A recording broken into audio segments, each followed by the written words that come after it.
Welcome to my channel. मैं हूं आपकी होस्ट रश्मि। आज मैं आप लोगों को अपने एक फेवरेट प्लांट के बारे में बताऊंगी, जिसको लगा के आप अपने छत को या बालकनी को एक जंगल का लुक दे सकते हैं, क्योंकि ये एक एवरग्रीन प्लांट है। और चलते हैं हमारी वीडियो में, देखते हैं। आप जो मेरे पास ये सारे प्लांट देख रहे हैं, ये फाइकस प्लांट कहलाता है। और मेरा एक्सपीरियंस इस प्लांट के साथ बहुत अच्छा है, क्योंकि ये बहुत हार्डी होता है। और हार्डी होने के साथ साथ, जैसे जो बिगिनर्स हैं या फिर जिनको बहुत कम टाइम मिलता है अपने प्लांट के लिए, ऑफिस जाने वाले जो भी लोग हैं, वो भी इसको लगा सकते हैं, क्योंकि इसकी केयर टिप्स बहुत सिंपल है और बहुत आराम से ये बढ़ते हैं। एवरग्रीन प्लांट है, हमेशा हरे भरे रहते हैं। तो आज मैं इसी के बारे में आप लोगों को बताऊंगी। मैं चाहती हूँ कि आप लोग भी इसको लगाएं, क्योंकि ये महंगे भी नहीं होते और इनमें ऐसी कुछ क्वालिटीज़ होती हैं कि किसी भी जगह को इतनी आसानी से ग्रीन लुक में बदल देता है। और जैसे, और एक और ख़ास बात है कि इसको आप किसी भी कंडीशन में लगा सकते हैं। जैसे कि जिनके पास छत नहीं है, मान लें मैंने ये छत पे रखा हुआ है। आपके पास अगर बालकनी है तो शेडी प्लेस में भी ये बहुत अच्छा चलता है। इवन अगर खिड़की के पास इंडोर आप रखना चाहें तो भी बहुत अच्छे से चलता है। तो हम इसकी केयर टिप्स के बारे में अभी कैसे आपको लगाना है, कैसे केयर करनी है, ये जानते हैं। मेरे पास फाइकस की कुछ वैरायटियाँ हैं जो बहुत इजीली ग्रो करती हैं। और इसमें आप अगर नर्सरी में जाएंगे तो आपको स्टार फाइकस मिलेगा, वेरीगेटेड फाइकस, फाइकस पांडा, फाइकस बेंजामिन, ये सब बहुत फेमस वैरायटीज़ हैं जिनको लोग इजीली ग्रो कर सकते हैं। और ये अपने लीव्स भी बहुत कम ही गिराते हैं, बहुत कम, कभी कभार ही इनके लीव्स गिरते हुए मैंने देखे हैं। और मेरे गार्डन में जितने भी प्लांट्स हैं, मैंने सबको कटिंग से लगाया था। आप यहाँ पे जो भी प्लांट देख रहे हैं, इतने बड़े बड़े प्लांट, ये मेरे काफ़ी पुराने प्लांट हैं, जिनको एक मदर प्लांट से मैंने बहुत सारे प्लांट तैयार किए और इन सब को प्रून कर करके मैंने एक शेप में डाला है। और मैं इनको फ्री बढ़ने दे रही हूँ। और अगर आप चाहते हैं तो आप इसको as a topiary, as a बहुत तरह से आप इसको अपने गार्डन में इस्तेमाल कर सकते हैं, क्योंकि ये बहुत तेज़ी से बढ़ने वाला प्लांट है, बहुत कम मेहनत में बढ़ता है। तो पहले इसके सॉइल की बात कर लेते हैं, क्योंकि सॉइल के मामले में भी ये प्लांट बहुत अच्छा है, किसी भी सॉइल में चल जाता है। बस आपको सिर्फ इतना ही ध्यान रखना है कि ड्रेनेज होल आप अच्छे से रखें नीचे, ताकि पानी रुकने ना पाए। और इसमें किसी भी तरह का ये नहीं है कि इतना खाद का प्रोपोर्शन होना चाहिए, इतनी मिट्टी होनी चाहिए, ऐसा कुछ भी नहीं है। शुरुआती टाइम में जब आप इसकी मिट्टी का प्रिपरेशन करें, उस समय थोड़ी सी काउडंग मैन्योर डाल दें और एक्स्ट्रा केयर करने की आपको ज़रूरत नहीं है। फाइकस प्लांट की एक और अच्छी बात कि आप इसको छोटे से छोटे पॉट में और बड़े से बड़े पॉट में भी लगा सकते हैं, और उसमें भी बहुत अच्छा ग्रो करता है। सबसे बड़ी बात, अगर आप बोनसाई के शौकीन हैं तो इस प्लांट को ज़रूर लगाएं, क्योंकि इसको कैसे भी इसकी टहनियों को बेंड करना बहुत ईजी होता है, ग्रोथ बहुत तेज़ी से होती है। तो हम लगातार इसको प्रून करके इसका खूबसूरत सा इसको शेप दे सकते हैं। और इसकी खूबसूरती एक और है, वो है एरियल रूट्स। ये ट्री का शेप ले लेता है और ट्री के शेप में इतने सारे एरियल रूट्स निकल करके ज़मीन में चले जाते हैं, मिट्टी में चले जाते हैं, कि वो दिखने में बेहद खूबसूरत लगते हैं। अभी मैं आप लोगों को दिखा दूंगी कि मेरे पास कितने सारे प्लांट्स हैं और मैंने किस तरीके से और कितने छोटे से छोटे और बड़े से बड़े पॉट में लगाया हुआ है। इवन मैंने ग्रो बैग में भी लगाया हुआ है, जो मैं अभी आप लोगों को दिखा दूँगी। अगर आप चाहते हैं कि आपका प्लांट बहुत बड़ा हो, ट्री, बहुत लोग ट्री को बहुत पसंद करते हैं, लेकिन हमारे पास ज़मीन नहीं होती है तो बहुत मुश्किल होती है ट्री उगाने के लिए, तो आप उसके लिए बड़ा पॉट सेलेक्ट करें। तो आप यहाँ पे देख रहे होंगे कि ये हमारा बड़ा पॉट है, ये तकरीबन 16 इंच का पॉट है। इससे भी बड़ा पॉट आप ले सकते हैं। और ये देखें किस तरह इसकी ग्रोथ होती जा रही है। मैंने इसे कोई शेप नहीं दिया है। और एक और इम्पॉर्टेंट चीज़ मैं आप लोगों को बताती हूँ कि जब आप नर्सरी जाएंगे इसे लेने के लिए, तो आप यहाँ पे इसके स्टेम में एक चीज़ नोटिस करेंगे कि यहाँ पे देखें कुछ उभरा सा निशान बना हुआ है इसमें।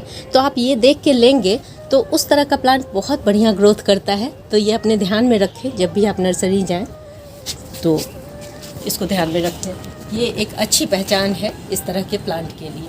और आप लोगों को मैं दिखा दूँ, ये तो आपको बड़ा पॉट दिखाया मैंने, ये बेंजामिन फाइकस कहलाता है। बेंजामिन फाइकस की ये पहचान होती है कि उसके लीफ डार्क ग्रीन होते हैं और काफ़ी ग्लॉसी लीफ होते हैं। आप यहाँ देख सकते हैं कि इसके लीफ का कलर डार्क ग्रीन है, बॉटल ग्रीन जिसको कहते हैं। और इसी में एक वैरायटी है फाइकस पांडा। यहाँ आप देख सकते हैं फाइकस पांडा की जो लीव्स होते हैं वो थोड़े मोटे होते हैं और थोड़े लाइट कलर के होते हैं। अगर आप कंपेयर करें तो ये लाइट कलर के होते हैं और ये भी उतने ही अच्छे ग्रो करते हैं जितना फाइकस बेंजामिन। ये जो मैं आप लोगों को दिखा रही हूँ, ये बहुत पॉपुलर वैरायटीज़ हैं जो बहुत इजी ग्रो करते हैं। और भी बहुत सारी वैरायटी हैं लेकिन वो थोड़ा केयर मांगती हैं, इसलिए मैं इस तरह के प्लांट ज़्यादा रखती हूँ जिसमें मुझे बहुत कम केयर में बहुत अच्छा रिजल्ट मिले। और इसको मैं कटिंग से जगह जगह बहुत सारे प्लांट लगाई हुई हूँ और वो बहुत सारे पर्पस से लगाई हुई हूँ कि इसको मैं बोनसाई के पर्पस से भी मैंने लगाया हुआ है। और अभी जो सीज़न चल रहा है, ये मार्च का सीज़न बहुत अच्छा होता है कटिंग्स ग्रो करने के लिए और इसके प्रोपोगेशन के लिए। आप एक प्लांट नर्सरी से लाएं और उसकी कटिंग कर करके बहुत सारे प्लांट बना लें और उसके बाद आप डिसाइड करेंगे कि इसको लंबा रखना है या छोटे में इसको गोल शेप दे के रखना है या फिर कोई भी और टोपियरी आर्ट करनी है, ये आप डिसाइड करेंगे।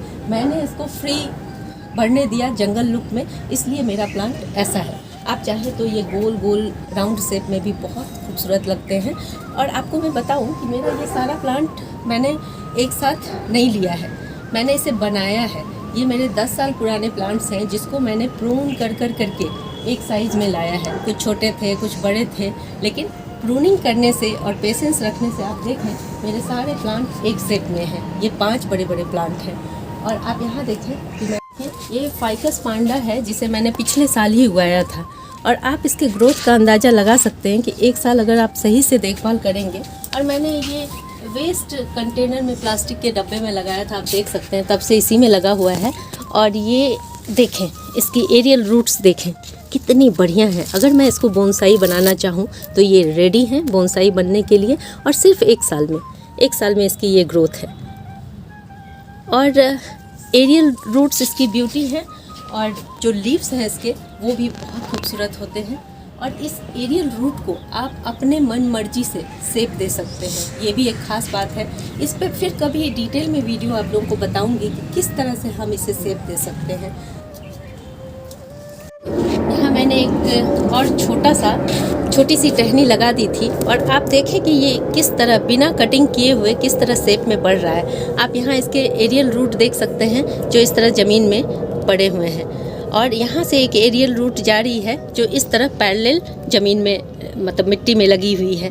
तो आप देखें कि आप किस किस तरह से इसे शेप दे सकते हैं। अभी इसके लीव्स निकलने स्टार्ट हो गए हैं क्योंकि 1-2 दिन मुझसे गलती हो गई थी तो मैंने पानी इसमें नहीं दिया, तो इसकी वजह से इसके लीफ निकल गए थे। लेकिन आप देखें इसका शेप कितना सुंदर है और कितने छोटे से कंटेनर में भी ये इतने अच्छे से चल रहा है। अब मैं इसके सनलाइट के बारे में बात करूँगी कि किस तरह का इसको टेम्परेचर, किस तरह की सनलाइट इसको चाहिए। तो ये सारे टेम्परेचर में ग्रो हो जाता है। और सनलाइट की जहाँ तक बात है तो ये सेमी शेड में बहुत अच्छा ग्रोथ करता है और छत पे भी खुले में रख सकते हैं। लेकिन बहुत ज़्यादा ठंड और बहुत ज़्यादा गर्मी की जो 1-2 महीने का पीरियड होता है उसमें थोड़ा सा प्रोटेक्शन देते, अदरवाइज़ कोई दिक्कत नहीं है। अब हम जानते हैं कि इसकी वाटरिंग कैसे करनी है। आप देख रहे हैं कि बड़ा पेड़ है तो बड़े पेड़ को हम हमेशा मॉइस्ट मिट्टी रखेंगे और इसकी मिट्टी में पानी सिर्फ नहीं रुकना चाहिए, बाकी पानी से कोई प्रॉब्लम नहीं है। आप डेली वाटरिंग करें इसको और मिट्टी को हमेशा मॉइस्ट रखें। फर्टिलाइज़र के मामले में भी ये प्लांट बहुत अच्छा है क्योंकि मैं सिर्फ साल में एक बार इस मार्च के मंथ में इसको फर्टिलाइज़ करती हूँ, बस उसके बाद मैं साल भर के लिए इसको भूल जाती हूँ, क्योंकि इसमें किसी तरह की फ्रूटिंग नहीं होती, फ्लावरिंग नहीं होती, सिर्फ इसकी खूबसूरती इसके पत्ते ही हैं। तो मैं एक बार अच्छे से इस मंथ में, जैसे मार्च का मंथ है, तो अच्छे से गुड़ाई करके वर्मी कंपोस्ट या काउडंग कंपोस्ट, क्योंकि ये दोनों कंपोस्ट नाइट्रोजन रिच होते हैं, इसलिए मैं इसमें डाल देती हूँ और ये चलते रहते हैं। अगर आप बालकनी में रखे हैं या अंदर इंडोर भी आप रख सकते हैं, खिड़की के पास जहाँ रोशनी आती हो। अगर आपने ऐसी जगह पे रखा हुआ है तो इसमें सीड फर्टिलाइज़र डालें थोड़ी थोड़ी मात्रा में, बस, और कोई केयर की ज़रूरत नहीं है इसकी। पेस्ट की बात करें तो जब मौसम चेंज होता है, जैसे ये मार्च का मौसम है, तो इसमें मैं अक्सर देखती हूँ कि इसमें पेस्ट का अटैक होता है, क्योंकि नए लीव्स निकलते हैं, सीजन चेंज होता है तो ऑटोमेटिक पेस्ट आते हैं नए लीव्स को खाने के लिए। और आप यहाँ पे देखेंगे, मैं आपको दिखा दूँ, यहाँ देखें, यहाँ पेस्ट का अटैक हुआ है। ये जो वाइट स्पॉट है वो पेस्ट की वजह से है, उन्होंने इसकी पत्तियों को खा लिया है, इस वजह से इसमें इस तरह के पैचेस बन गए हैं। और दूसरा मैंने देखा है कि बटरफ्लाइज़ भी इस पे अपने एग ले कर देती हैं, पत्ते इस तरह से मुड़ जाते हैं और उसी में उसका लार्वा बढ़ता रहता है। मैं शायद आपको दिखा पाऊँ, हाँ ये देखें आप, यहाँ आप देखेंगे कि एक सूखा पत्ता और एक ग्रीन पत्ता चिपका हुआ है, और इस तरह से यहाँ देखें, इसमें एग ले किया था, अभी तो वो शायद निकल गया है, लेकिन इस तरह तितलियों के लार्वे इसी तरह से बढ़ते हैं। यहाँ पे बहुत सारे हैं अंदर में, तो इसका आप इससे अगर छुटकारा चाहते हैं, क्योंकि ये पत्तियों को ख़राब कर देते हैं, तो आप नीम ऑयल का छिड़काव कर सकते हैं, और वो भी जब सीज़न चेंज हो तब, ऐसे ज़रूरत नहीं पड़ती।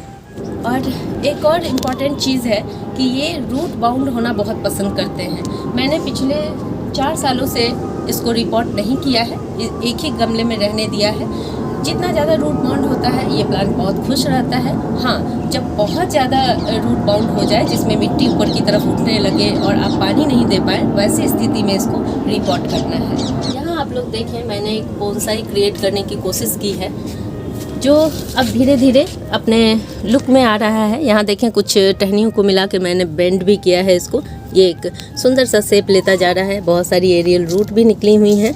बाद में मैं इसको शेप दे के आप लोगों को ज़रूर दिखाऊंगी, अगर मैं इसमें सक्सेसफुल हुई तो। यहाँ देखें, मैंने जिन फाइकस पांडा की जो भी कटिंग्स लगाई हैं, इस मदर प्लांट से लगाई हैं, और आप इसकी खूबसूरती देख सकते हैं। इसकी मोटाई देखें, ये काफ़ी पुराना प्लांट है, बहुत मोटा है, और बहुत खूबसूरती के साथ इसके एरियल रूट्स भी निकले हुए हैं। तो इस तरह के प्लांट से कटिंग कर कर के आप बहुत सारे प्लांट्स बना सकते हैं। अगर आप लोग चाहें तो कभी मैं इसकी कटिंग्स की वीडियो भी आप लोगों को दिखाऊंगी कि कैसे प्रोपोगेट किया जाता है। अगर आप लोगों को मेरी ये वीडियो पसंद आई हो तो प्लीज़ इसे लाइक, शेयर एंड सब्सक्राइब करना ना भूलें। बेल बटन को ज़रूर दबाएं। Live nature, love nature. Thank you.